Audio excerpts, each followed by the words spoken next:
Life की जो movement है उसको वैसा ही टच करना जैसी वो है। कोई चीज़ एक्युमुलेट ना करना, इकट्ठा ना करना। जो चीज़ अभी जैसी है, इस वक्त में है, उसको तभी उस वक्त में ही, इस नाव में ही पूरी तरह से जी लेना, ताकि बाद में उसकी कोई मेमोरी इकट्ठी ना हो। एग्ज़ाम्पल के तौर पर कि एक पक्षी उड़ा। अब एक पक्षी के उड़ने में उसके पंख जो हैं वो कैसे फड़फड़ा रहे हैं, वो आवाज़ करते हुए उड़ा है, वो हवा में जो पंखों और हवा में जो टकराट हो रही है और उसकी वजह से जो वाइब्रेशन जनरेट हो रही है, इस चीज़ को उसी वक्त तुरंत कंप्लीटली देख लेना। और सब्जेक्टिव मूवमेंट भी, जो इसको लेकर सब्जेक्टिव मूवमेंट आती है, जैसे कि क्यों उड़ा ये पक्षी, ये कितना सुंदर लग रहा है, ठीक है। ये सब्जेक्टिव मूवमेंट भी, एक ऑब्जेक्टिव मूवमेंट और एक सब्जेक्टिव मूवमेंट। सब ऑब्जेक्टिव का मतलब जो दिखाई दे रही है, जिसको हम डायरेक्टली देख रहे हैं, परसीव कर रहे हैं। सब्जेक्टिव मतलब जो माइंड में चल रही है। दोनों चीज़ों को उसी टाइम जी लेना, ताकि बाद में कोई मेमोरी ना बचे। क्योंकि बाद में अगर कोई मेमोरी बचेगी तो वो मेमोरी जो है वो हमें डल बनाएगी। क्यों? क्योंकि वो मेमोरी जो बाद में बच रही है किसी भी इंसिडेंट के बाद, वो हमें फिर एक तरह से रोबोट बनाने की कोशिश करती है, और फिर हम एक न्यू लाइफ का जो कांस्टेंट मूवमेंट है उसको टच करते हुए नहीं निकल पाते।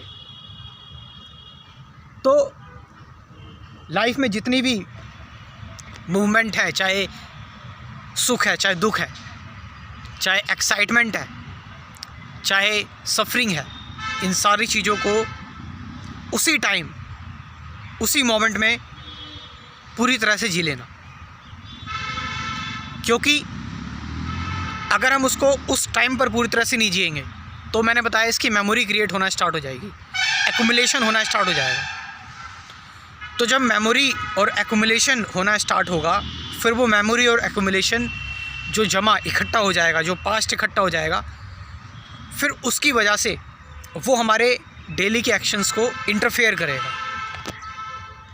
तो इसका मतलब फिर हमें पास्ट कंट्रोल करेगा, यानी एक प्रोग्राम्ड चीज़ कंट्रोल कर रही है, एक कंडीशन चीज़ कंट्रोल कर रही है, जो कि रोबोट्स के साथ होता है। फिर एक ह्यूमंस का, एक इंसान का क्या सिग्निफिकेंस रहा, और अपनी लाइफ की जितनी भी मूवमेंट हैं, आपकी जो फीलिंग्स हैं, आपके जो लाइक्स हैं, डिसलाइक्स हैं, आपके अंदर जो नेगेटिव थॉट्स हैं, पॉजिटिव थॉट्स हैं, इन सब को लेकर ट्रू रहना, सच्चा रहना। क्योंकि जब आप इनको लेकर ट्रू रहेंगे, सच्चा रहेंगे, यहाँ पर सच का मतलब है कि इनको अपने हिसाब से ना बदलना, अपनी डिज़ायर, अपने वांट के साथ ना बदलना। जैसी ये एक्चुअल में है वैसी उनको वैसा ही देखना, दैट इज़ द ट्रूथ। तो उससे तभी हम किसी चीज़ से फिर एक हो पाते हैं, वननेस आ पाती है, फिर डिवीज़न नहीं रहता। और जब वननेस आती है, जब डिवीज़न नहीं रहता किसी भी चीज़ में, हम में और बाकी किसी भी चीज़ में, तो फिर क्योंकि डिवीज़न नहीं है तो एनर्जी वेस्ट नहीं होगी, कन्फ्लिक्ट नहीं है, द्वंद्व नहीं है, डुअलिटी नहीं है, तो लाइफ बहुत फ्रीली मूव करती है। और जब फ्रीडम होती है तो फ्रीडम से आता है compassion, love. That is the most sacred, most divine thing. यही है सबसे दिव्य चीज़। और लास्ट में मेडिटेशन एक इम्पॉर्टेंट चीज़ है मूवमेंट को, लाइफ की मूवमेंट को देखने का। मेडिटेशन को लेकर मैंने कई सारी वीडियोस बनाई हुई हैं, आप चाहे तो मेडिटेशन को लेकर मेरे चैनल पे सर्च कर सकते हैं, एक्सप्लोर कर सकते हैं मेरा चैनल। लेकिन अगर किसी को जल्दी जानना है, टाइम नहीं है, बिज़ी हैं, तो उनको लेकर मैंने एक मेडिटेशन को डिटेल में कोर्स बनाया हुआ है 10 वीडियोस का। डिटेल में मेडिटेशन की बात की गई है, क्यों करते हैं, कैसे करते हैं मेडिटेशन, क्या बेनिफिट्स हैं मेडिटेशन के, ये सारी चीज़ें। आप चाहें तो इस कोर्स के बारे में इन्फॉर्मेशन ले सकते हैं, स्क्रीन पर जो नंबर दे रखा है उससे व्हाट्सअप करके। Thank you very much.